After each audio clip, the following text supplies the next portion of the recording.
நம்ம Ashwin sweets and snacks export பண்றதுக்கு 7373041434 மற்றும் www.ashwinsweets.com கான்டாக்ட் பண்ணுங்க.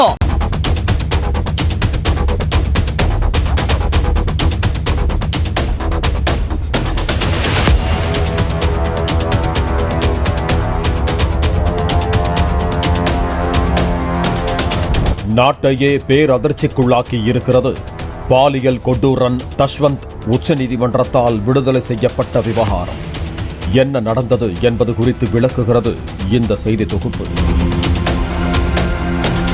கடந்த 2017ஆம் ஆண்டு சென்னை போரூரை சேர்ந்த 6 வயது சிறுமி கடத்தப்பட்டு பாலியல் வன்கொடுமை செய்யப்பட்டு எரித்து கொலை செய்யப்பட்டார். இந்த கொலை சம்பவம் தமிழ்நாட்டை மட்டுமல்ல நாட்டையே உலுக்கிய சூழலில் சிறுமி வசித்த அதே குடியிருப்பைச் சேர்ந்த சேகர் சரளா தம்பதியரின் 22 வயது மகன் தஷ்வந்த் எனும் இளைஞன் மீது காவல்துறையினருக்கு சந்தேகம் ஏற்பட்டது. அதன் பேரில் தஷ்வந்திடம் விசாரணை நடத்திய போலீசார் இறுதியில் அவரை கைது செய்து சிறையில் அடைத்தனர். ஆனாலும் 90 நாட்களில் குற்றப்பத்திரிகை தாக்கல் செய்யாததால் பாலியல் கொடூரன் தஷ்வந்த் ஜாமீனில் வெளியே வந்தான்.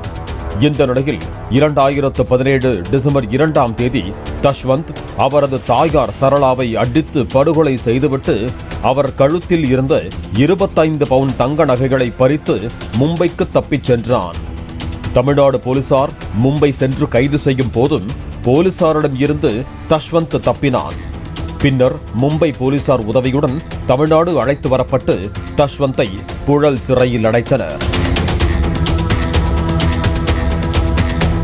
கடந்த 2018 பிப்ரவரி மாதம் வழக்கின் விசாரணை செங்கல்பட்டு மகிழா நீதிமன்றத்தில் நடந்து முடிந்தது. 2018 பிப்ரவரி 19ஆம் தேதி தீர்ப்பு வழங்கப்பட்டது.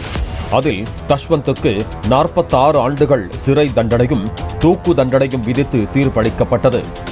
செங்கல்பட்டு மகிழா நீதிமன்றத்தின் தீர்ப்பை எதிர்த்து சென்னை உயர்நீதிமன்றத்தில் தஷ்வந்த் மேல்முறையீட்டு மனு தாக்கல் செய்த நிலையில் இந்த வழக்கை விசாரித்த நீதிபதிகள் எஸ் விமலா மற்றும் எஸ் ராமதிலகம் ஆகியோர் அடங்கிய அமர்வு சந்தேகத்திற்கு இடமின்றி குற்றம் நிரூபிக்கப்பட்டுள்ளதால் உத்தரவை ரத்து செய்ய வேண்டும் என்ற தஷ்வந்தின் மேல்முறையீட்டு மனுவை தள்ளுபடி செய்வதாக தீர்ப்பளித்தனர்.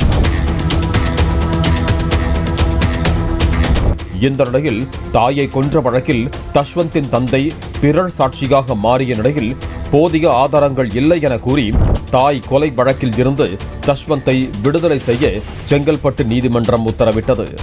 இதனைத் தொடர்ந்து தனக்கு விதிக்கப்பட்ட தூக்கு தண்டனையை கருணை அடிப்படையில் ரத்து செய்ய கோரி உச்சநீதிமன்றத்தில் தஷ்வந்த் தரப்பு மேல்முறையீட்டு மனுவை தாக்கல் செய்தது. இந்த வழக்கை விசாரணைக்கு உச்சநீதிமன்றம் ஏற்றபோது தஷ்வந்துக்கு அளிக்கப்பட்ட தண்டனை ஆயுள் தண்டனையாக இருந்திருந்தால் நிச்சயம் இந்த மனுவை விசாரணைக்கு ஏற்றிருக்க மாட்டோம், தூக்கு தண்டனை என்பதால் விசாரணைக்கு ஏற்கிறோம் என தெரிவித்ததோடு தூக்கு தண்டனையையும் நிறுத்தி வைத்திருந்தனர். இந்த நிலையில் இந்த வழக்கில் உச்சநீதிமன்றத்தின் நீதிபதி விக்ரம்நாத் தலைமையிலான அமர்வு 8ஆம் தேதி புதன்கிழமை அளித்த தீர்ப்பு பேரதிர்ச்சியை ஏற்படுத்தி இருக்கிறது. அதில் தஷ்வந்த் வழக்கில் முறையாக ஆதாரம் ஏதும் சமர்ப்பிக்கப்படவில்லை. மேலும் சமர்ப்பிக்கப்பட்ட சிசிடிவி காட்சிகளில் தஷ்வந்த் தான் இருந்தார் என்பதை உறுதிப்படுத்தவில்லை என்றும் DNA ஆய்வும் சரியானதாக ஒத்துப்போகவில்லை எனவும் நீதிபதிகள் தெரிவித்தனர். எனவே மரண தண்டனையை வழங்கிய கீழமை நீதிமன்ற தீர்ப்பை ரத்து செய்கிறோம் என தீர்ப்பளித்ததோடு தஷ்வந்தை உடனடியாக விடுவிக்கவும் உத்தரவு பிறப்பித்தனர். இந்த தீர்ப்பு நாடு முழுக்க அதிர்ச்சியை ஏற்படுத்தி இருக்கிறது.